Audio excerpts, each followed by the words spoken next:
Hello, guys, and welcome back to our Visionary versus interview podcast session. So, today I'm going to interview a very important personality, Dr. TPS. So, let's start our interview. Hel- Hello, Dr. TPS. How life is treating you lately? Enjoying. Always I enjoy. As usual. As usual, Okay, I enjoy. Yeah. that's good. So, can you tell me what are you enjoying? Being with the Huzaifa is today's enjoyment. Morning it was And sitting with somebody else. So every time I am with somebody else, talking to some people, sharing my wisdom, sharing my little knowledge which I have. okay, so that's great. So, can you tell me about yourself, like your little introduction? Yeah, I see. This is what I said. No, people should know that Dr. TPS is a space scientist. You should Google and find out. I'm a space scientist from Department of Space, and I'm an educator. I'm in academics. Okay, so that's good. So, can you tell me how do you find interest to become a space scientist? See, Department of Space is ISRO in India, Indian Space Research Organization. It's a department under Government of India. So what do you do is when you get some education like masters in some subject or maybe engineering or BTech or something, you apply for a position and then become a scientist. It's a designation. It's a post given. It's a post given for people who work with the Department of Space with science background, arts, all that activity which we do become part of that space department. Okay, so that's good. So, can you tell me a bit about your educational background? I guess actually what Huzaifa should do is to read my biodata, understand my educational background, explain this is the person with this qualification in front of me. Instead of me telling that, no, I'm a space scientist, this is my qualification.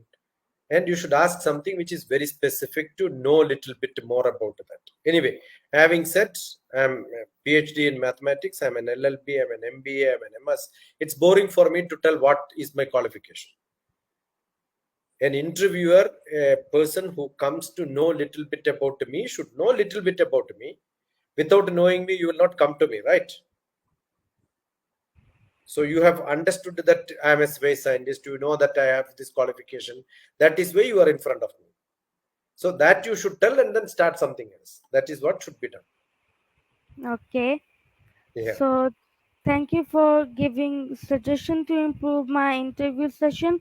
So, I will do that. And so, my Good. next question with you is Wonderful. so Wonderful. Wonderful.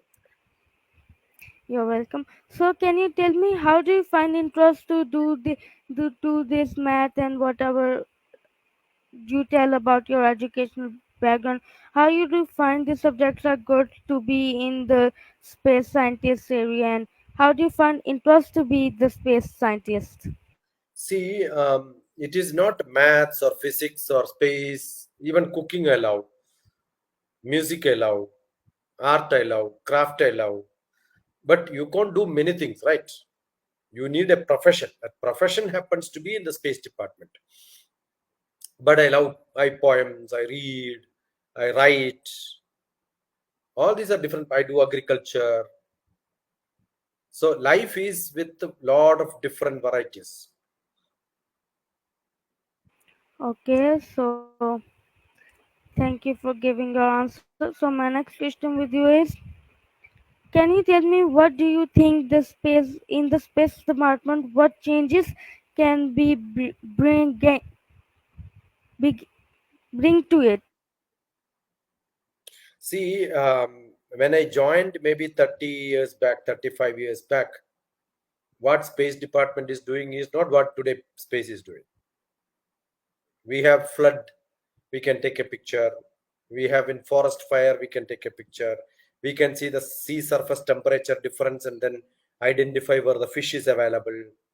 We can take the picture of the sea and find out whether there is a oil leakage and how the flood is happening, how the disaster happens.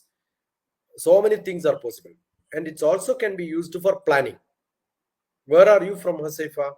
In which part of Pakistan you are from? I'm from Lahore. Lahore. So I know Lahore is close to the sea. We know the picture of Lahore will tell that how dense populated it is. No, it's full of people. There are a lot of small buildings. We can find the height of the building. All that is possible. Today, what do you see in your Google map? All these are with the space department, with the space technology, right? That is one part of it. Second part, how are we connected now? Through the internet. There is no wire which connects both of us. Yeah. From the telecommunication mast, the signal goes to the satellite on the top of the earth. From there, the signal goes to the satellite top. From there, it comes to Pakistan, and India to Pakistan. I am able to connect. So there is a satellite on top which communicates to each other, send our picture. See, when I am talking like this from my laptop, my camera takes the picture, goes to the satellite on the top, on the space. From the space, it comes to Pakistan, your place. From Lahore main signal station, it goes through small wire, Ethernet connection, take to your laptop. What a magic is this, right? So it's all because of space. So any Right. communication, any picture. Now look at the cloud movement. The cloud is moving. The cloud is moving. 10 o'clock the cloud was here, and 1 o'clock the cloud was here. It is moving closer, closer, closer. Immediately, meteorology department weather prediction will happen. This is going to hit at 4 o'clock and rain there. The satellite is on top taking picture and sending you how fast the cloud is moving. The cloud is moving towards this, the other cloud is moving towards this. At this point, it is going to hit, and Karachi will get a rain. So this is And also satellite. So there are a and lot of applications of satellite image, right? yeah. And the most interesting part of this that it happens so fastly that we don't recognize it what is happening through space to Yeah. yeah Yes. that. Yes. Yes. Important. So can you tell me why do you give certificates after someone who take your interview? Because some of my schools participants do interview with you and you give them certificates. Why do you do No, that?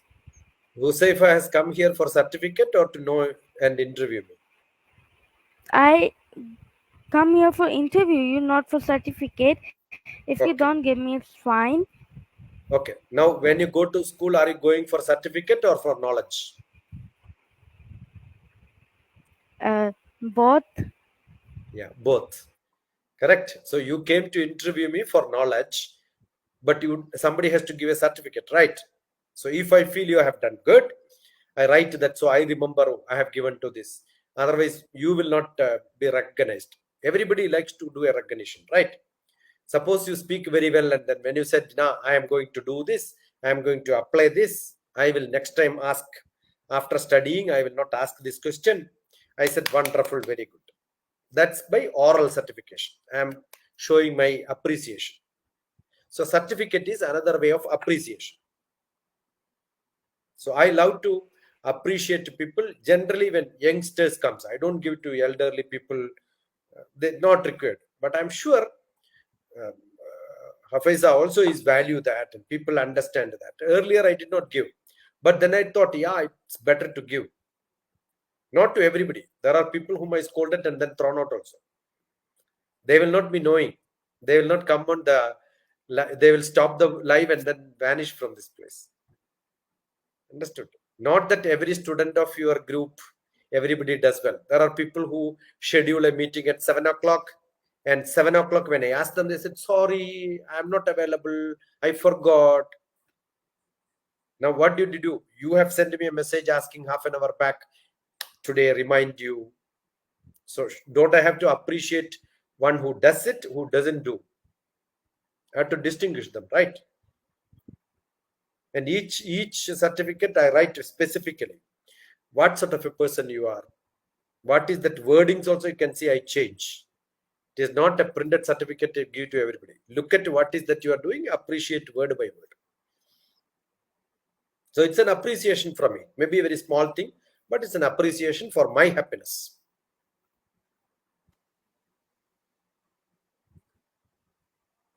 No, you are not audible, better. Your sound is not coming. Can you hear me now? Yes, yes, yes, yes. I'm saying, can you tell me, is there any chance to live in space in any other planet? I didn't get. What did you ask? I'm saying, can you tell me, is there any chance to live in space, like can we live in Mars and some No, places no. like that? As of today, the environment, the condition, the air which we have, the constitution of different hydrogen, oxygen, carbon oxide, everything constitute the air. That very specific thing, a small change in that will also make people or make any other animal also not to survive in that world. So it is not that easy to get into space and then have a life there, because the environment will not support all that. That's not that easy. It's not that easy at all. So that's good. So you explain me how we can't live in Earth. So thank you for telling me. Some planets which are very close to sun has got high temperature. Some planets Yeah. which are far from sun has got cold season, and the day and night is not 12 hours 12 hours like what we have. So what will happen? Assume that you have got 360 days only day, and another 300 days no light. What will happen? Like moon itself, 15 days no light, 15 days light. You can't live in such places, right? Yeah. Yeah.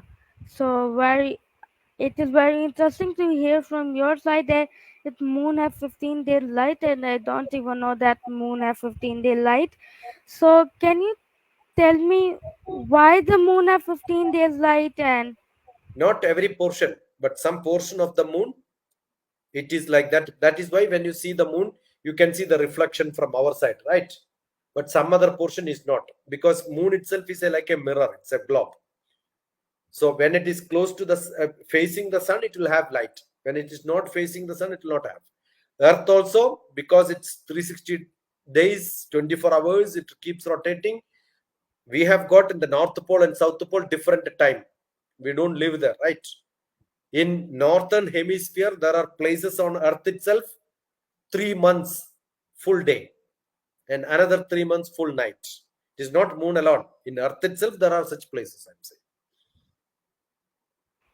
so that's good to hear from your side. So can you tell me what are some of these areas so I can research on them and I can plan to you go are there? you are good. You have a lot of questions. What you should do is you ask this question, and then I'm sure it will give you a list of websites. You look at type like NASA. NASA is the American space. ESA is the European space. Write down like that, or maybe Discovery Channel. Go to Discovery Channel, put the documentaries, Planet Earth, Animal Planets. These are all beautiful websites in which you can learn all this. Science Discovery, lot of beautiful documentaries are there, which talks about every activity which happens on the different planets, solar system. You also have applications available on internet where you the calendar of events, what is happening, how many satellites are being launched, where are the different stars available, star stellar constitution in Karachi today, north of this side, which planets are visible. So when you see the sun, you will know, oh, this planet is this. Like a planetarium, you can create your own planetarium. Knowledge can be created by looking at your on internet, on the laptop or on the phone. You can do that. So thank you for telling me. So can you tell me what are the some of the why are the some of the places in Earth are warm and some of the places in Earth are so cold that we can't live there? See, the earth itself is a round one, and in which the equator is the center, and it is tilted to 23.5 degree. So the sun and earth, the sun is in the center, earth goes around and it rotates. So wherever this is tilting happens, on the north pole and the south pole, it is not coming closer to the sun. Only the equator comes to sun. And the tilting also happens in the March to September. The earth tilts like this. So when it goes around the earth, up to March to September, it goes in closer to the equator. It goes up and down. So 23.5 degree, 23.5 degree up and down. So when the sun is on the top hemisphere, from the equator, it is on the northern hemisphere, the southern part will be cold. And when it comes to the southern hemisphere, northern parts will be cool. And to north, 40 degree, up to Pakistan is 40 degree, 45 degree latitude, temperature is okay. In Karachi, you have a different climate. Islamabad, you have a different climate. Islamabad is much more hotter sometime. And some season, your Karachi will be more hot. It depends on from the equator, how far you are. Okay. Yeah, thank you for explaining me that. So, uh, can you tell me why the temperature is different in different places? You tell me this. Oh, my That is next. because of the distance from the sun to the earth. The sun Yeah. is closer to earth. The earth is closest to the sun. When it goes around, there is a, it is not the center and it going in a round. It goes in an ellipse. Ellipse means sometime it will be too far, sometime it comes closer. When it comes to see, it is not moving in a exact round like this, not from the center in a circle. It moves like little far sometime and then come closer, then goes far, and then come closer, then goes far. That distance is what is creating this problem. It is called the Okay. ellipse. It is not called a circle, it is called the ellipse. I had a Okay. scale in which I've done some where I can show, but it is not handily available here. Otherwise, I could have shown you this is what how it is. I made a made a model of that. That is there in my table somewhere. Wow. Yeah. So, can you tell me why the Earth is in oval or the Earth is in circle shape? Earth is not in a sphere. It is not like a football. It is not like an apple. It is like an egg. The egg has got a little longer side, and right? Anything when Yeah. you rotate too much, Earth is rotating like this. So definitely the other poles will become longer and the center become round. And it is not a spherical round and all that. There are mountains, there are deep hills, inside ocean, there are a lot of deeper places. So there is, it's like, it's called a, it's not a shape of a spheroid. It's called a spheroid. Sphere. No, it is not a sphere. It is not a sphere. It is called a geoid. What is it called? Earth is called a geoid.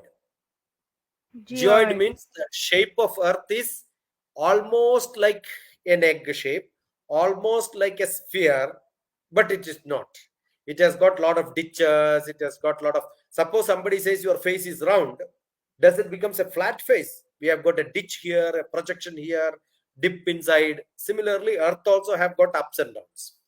You have a good mountains, that means it is projected out. You have a deep sea, underwater, it will become deeper. So these ups and downs are there on the earth. So it's called a geoid.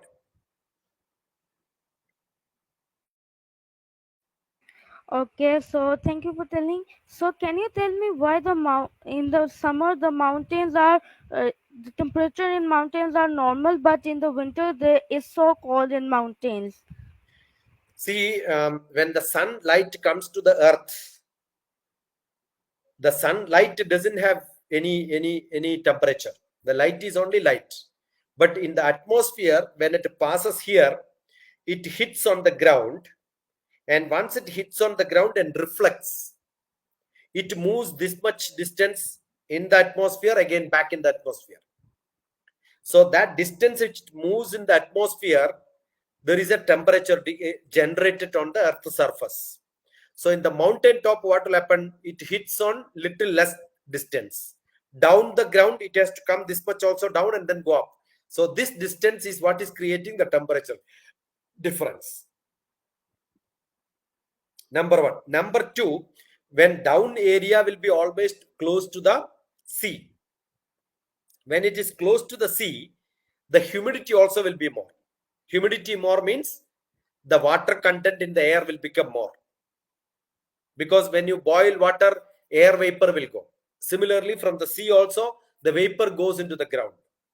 So your temperature, even if it is 30 degree, if humidity is more, immediately you feel that it is not 30, it is 40. The water content in the air will make it more hot. You will start sweating. Okay, so that is the wonderful question. Yeah, love you. Where are you Thank getting you. this question? You are thinking and asking me, or you prepared all these questions? I'm thinking. I sometime I prepared and sometime I think. Wonderful. Love you so much. Love you. Love you so much. So thank you for explaining me so much about space. I think I'm going to be space scientist too. Good. Wonderful. So my next question with you is, can you explain me the significance of the last space mission such as Mars or See, in space, everybody is curious about reaching to the different planets, going to different, like satellites, like natural satellite, like moon. I'm sure there will be a lot of countries sending some rockets, trying to place on the spaceship on the space. They wanted to make laboratories. Got it? But nobody has landed into Mars. People have only sent satellites, robots, taking collections of data, going around the planet and satellites to see what is it happening.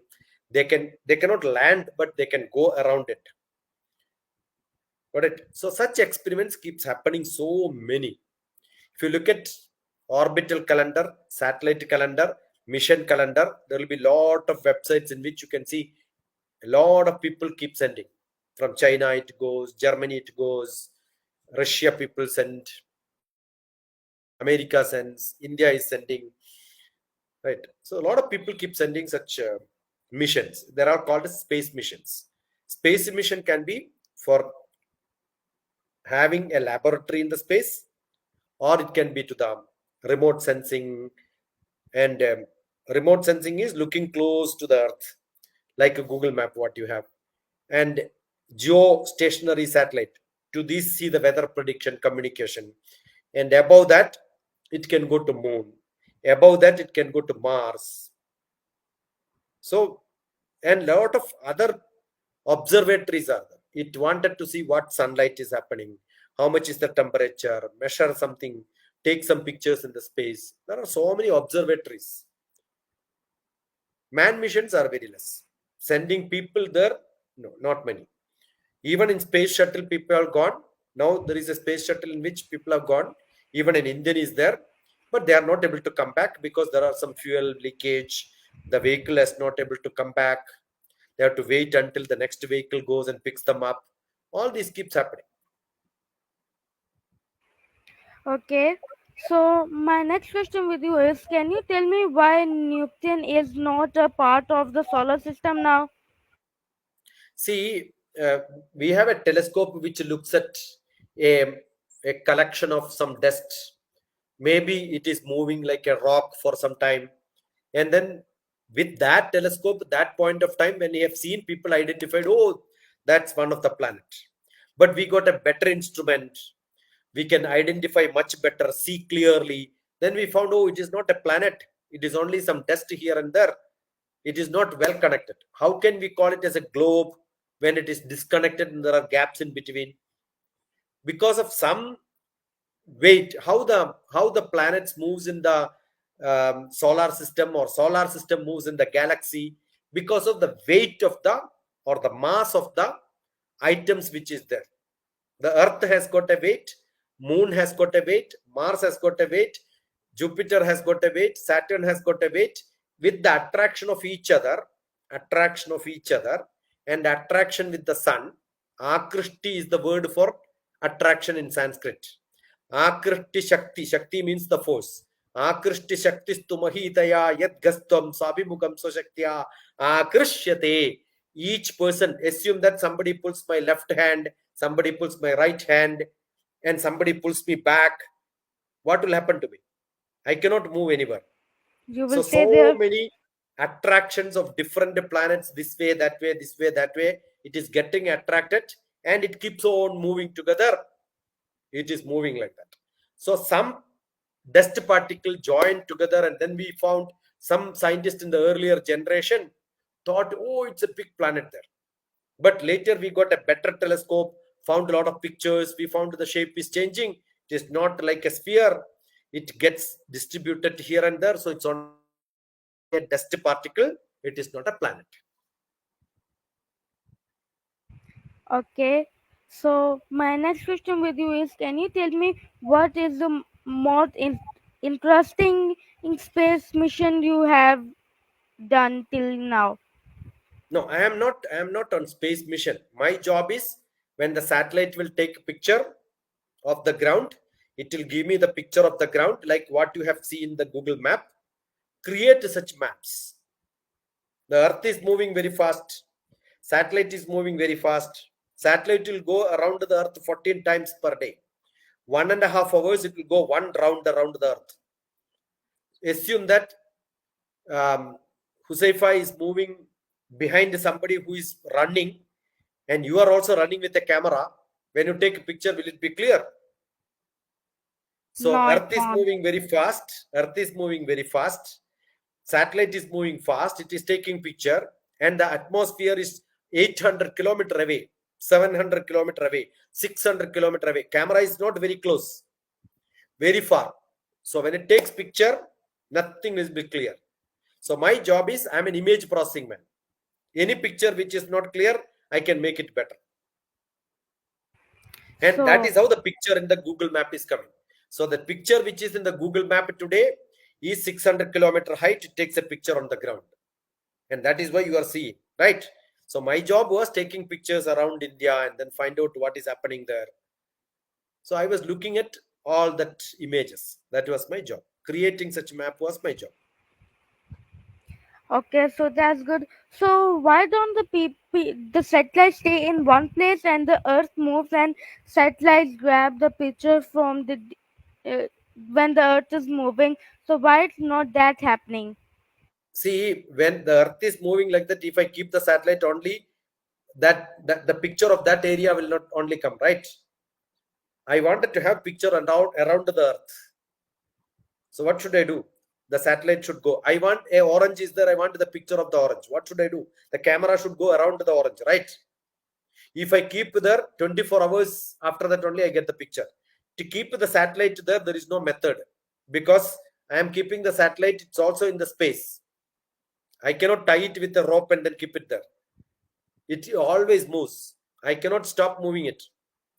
So the distance is computed in such a fashion, exactly when it is there, it goes around it so that I can take pictures.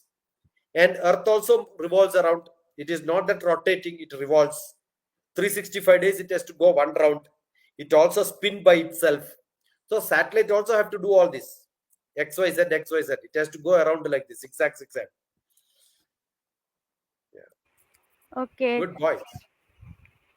so thank you for telling. So my next question with you is, can you can you tell me an important lesson from which you learned from your spaces experiences, and how do you make the picture more clear to the normal man like me or someone else can use it from the satellite? The picture is not clear, you said. That needs lot of mathematics, lot of statistics, computer programming, understanding the subject called image processing.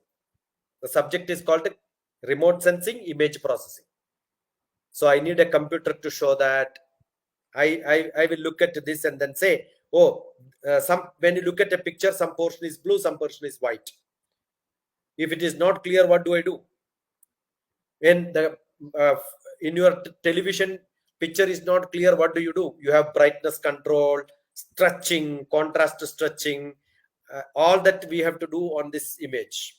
So that's a process of image manipulation. Image has to be rotated, it has to be stretched. Suppose you take a picture from here to here, by the time you are moving faster and after that slower, what will happen? my nose will become longer and my head will become shorter. So the distance will not be correct. I have to adjust the distance so that the geometry, it's called geometry, the scale is perfect. That is also to be done. When I take a picture from a corner of a room, whichever is closer to my camera will look big, the farther end it will become smaller. So what should I do? Yeah. Now you are sitting and talking to me, you are bigger, your background, the picture door is very small, the window is only half of your face. Does it mean the window is half of your face size? No. I know there is a distance coming, right? So when I take a picture, I wanted to know it is far, therefore size is less. Originally it is not like that, so I'm recreating. So I want to know the geometry, I want to know the color, I want to know the character, I want to know the uh, distance from the image to the picture to the original camera. I want to know the color differences. Adjust all these to make it much better. Okay, so my next question with you is, do you use any graphic tools to make this, or how do you do this, and which tools do you use? Like, We create tools, we create our own programs. I'm a computer programmer. wow. I make my own software to write this software. That was our job. We had to make our own software. It is not what we can get from somewhere we can get it. No, we have to make our own software. So I'm basically a computer man, created software for processing these images. Now you Okay, have that. Adobe Photoshop, you have a lot of softwares available. These are all small softwares for small pictures, but our picture is 800 kilometer, two different, entirely lot of differences. It is not commonly available. So we have to make our own satellite data. Each satellite data, we have to make our software separate. Now I am not part of it. I took my retirement. 14 years, I am not doing all this job.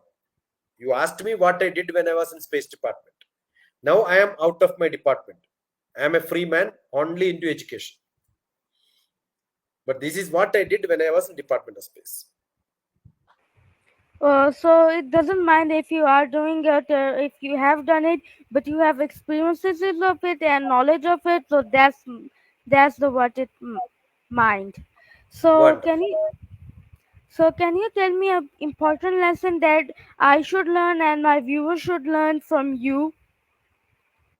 I am sure if you start learning maths, physics, chemistry in the sequence, maths first, physics next, chemistry next, then biology, then social science. If you can study this subject, you will become wonderful. Language is essential. I am sure that will come. Okay. Right? And it is not that you know the subject, how well you can present it. For that, you need language. And it is not that I can do it, how fast you can do it. Yeah, I know the answer, let me think. No, it doesn't happen. Automatically, it should come. How much time you will take to recognize your mother when you see the mother? Will you think, oh, this is my mother? Will you think like that? No, Why? Where is your because mother? she Where is is your mother in your heart or in the brain? uh, brain, heart, In the heart. But where is your mathematics? In the brain or in the heart? in the brain. No, that is the problem. You love your mother, therefore you keep it in the heart. If you love maths, where do you keep it? In the In my heart. heart. Yeah, therefore learn by heart. Don't learn by heart, but learn by heart. You understood the difference? Don't Yeah. learn by heart the poem, but learn by heart. Then you will realize, yeah, I'm enjoying geometry, I'm enjoying mathematics, I'm enjoying chemistry, I'm enjoying my poetry. That's how it should happen. So, Dr. TPS, thank you for coming with my podcast session in the Visionary Voices. So I enjoy you a lot, and you are the one of the most greatest people I have interviewed. So meet you next time with next conversation. Bye. Thank you so much. God bless you, inshallah. We'll meet sometime very soon. Bye.